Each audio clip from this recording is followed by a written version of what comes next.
সাইফ আলী খানের বাসায় ডাকাতি ঘটনায় আসল অপরাধী তো গ্রেপ্তার, কিন্তু এই অপরাধীকে ঘিরে এমন এক পরিচয় সামনে আসলো পুলিশের পক্ষ থেকে, যেটাকে ঘিরে উল্টো নেটিজনরাই এখন করছে হাসাহাসি, নিচ্ছে মজা। কাহিনীটা খুলেই বলি।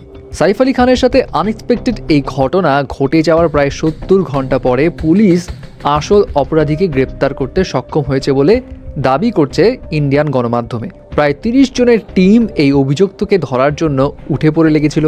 প্রথমে শনিবার তারা ছত্তিশগড়ের ট্রেন থেকে আকাশ কালাশ কান্নোজিয়া নামক এক ব্যক্তিকে গ্রেপ্তার করে সন্দেহভাজন হিসেবে, কারণ সিসিটিভি ফুটেজের সঙ্গে তার চেহারায় মিল পাওয়া গিয়েছিল। কিন্তু আজকে সকালে ঘটনায় আসে বড় টুইস্ট। সাইফের বাড়ি থেকে প্রায় ৩৫ কিলোমিটার দূরে থানে নামক এলাকার মেট্রো কনস্ট্রাকশন সাইট থেকে আরেকজনকে গ্রেপ্তার করা হয় এবং পুলিশের তরফ থেকে জানানো হয় এই ব্যাটাই আসল অপরাধী এবং সে তার অপরাধ কবুলও করেছে। কিন্তু এরপর পুলিশ এই অপরাধীকে ঘিরে আরও কিছু শকিং ইনফরমেশন শেয়ার করে। যেমন মিডিয়া রিপোর্টস থেকে জানা যায়, এই বান্দা বিজয় দাস নামে মুম্বাইতে ৫-৬ মাস আগে এসেছিল এবং বেশ কয়েকটা ছদ্মনামও ব্যবহার করত, যেমন কখনো বিজয় দাস, কখনো বিজয় দাস, আবার কখনো মোহাম্মদ ইলিয়াস। এবং পুলিশের তরফ থেকে বলা হয় রেস্টুরেন্টে কাজ করতো সে, এবং কিছু মিডিয়া রিপোর্টস ক্লেম করছে সে নাকি রেস্টুরেন্ট থেকে বেস্ট এমপ্লয়ি অ্যাওয়ার্ডও পেয়েছিল। বাট কেন সে পরে ডাকাতির ঘটনায় জড়িয়ে গেল এইটা তারা এখনো জানে না। এবং এরপর মিডিয়া রিপোর্টসে পুলিশ জানায় এই লোকের আসল নাম নাকি মোহাম্মদ শরীফুল ইসলাম শেহজাদ, ৩০ বছর বয়স তার, এবং পুলিশ সন্দেহ করছে সে বাংলাদেশের অরিজিন। কারণ সেসব মিডিয়া রিপোর্টস উল্লেখ করা হয়েছে এই লোকটার কাছে ডকুমেন্টস ছিল না ইন্ডিয়ান অরিজিন হওয়ার, তাই তারা সন্দেহ করছে সে হয়তো ওয়েস্ট বেঙ্গল থেকে এসছে এবং ফেক পাসপোর্ট নিয়ে বাংলাদেশ থেকে ইন্ডিয়াতে ঢুকেছে, অর্থাৎ তাকে বাংলাদেশ হিসেবে তারা সাসপেক্ট করছে। এখনো কিন্তু সলিড এভিডেন্স আসেনি সামনে।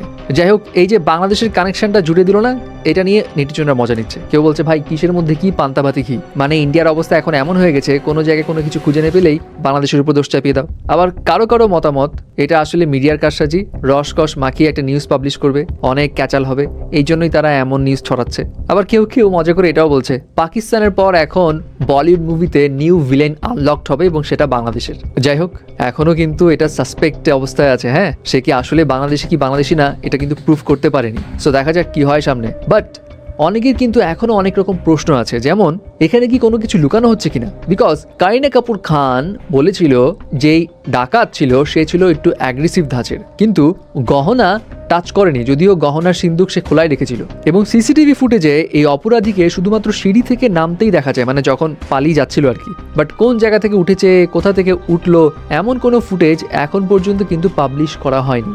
যাই হোক, এখন এটা নেটিজনদের স্পেকুলেশনস আর কি, যে অনেক কিছু লুকাচ্ছে কিনা।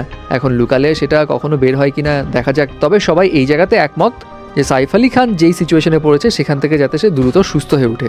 বাট তার হসপিটালের বিলের খবর দেখে আবার নেটিজনদের চোখ কপালে, কারণ কিছু মিডিয়া রিপোর্টসে উঠে আসে একটা ডকুমেন্টস যেটা সাইফ আলী খানের হেলথ ইন্স্যুরেন্সের ডকুমেন্টস, এবং সেখানে বলা হয় সাইফ আলী খানের এই চিকিৎসার জন্য তারা ৩৫ লাখ রুপি ইন্স্যুরেন্স কোম্পানির থেকে চেয়েছিল, কিন্তু ইন্স্যুরেন্স কোম্পানি ২৫ লাখ রুপি দিয়েছে। এবং এরপর খবর ছড়ায় ২ দিনে তাহলে খরচ ২৫ লাখ রুপি সাইফ আলী খানের চিকিৎসায়, যদিও এটার কোনো সত্যতা এখন পর্যন্ত সামনে আসেনি।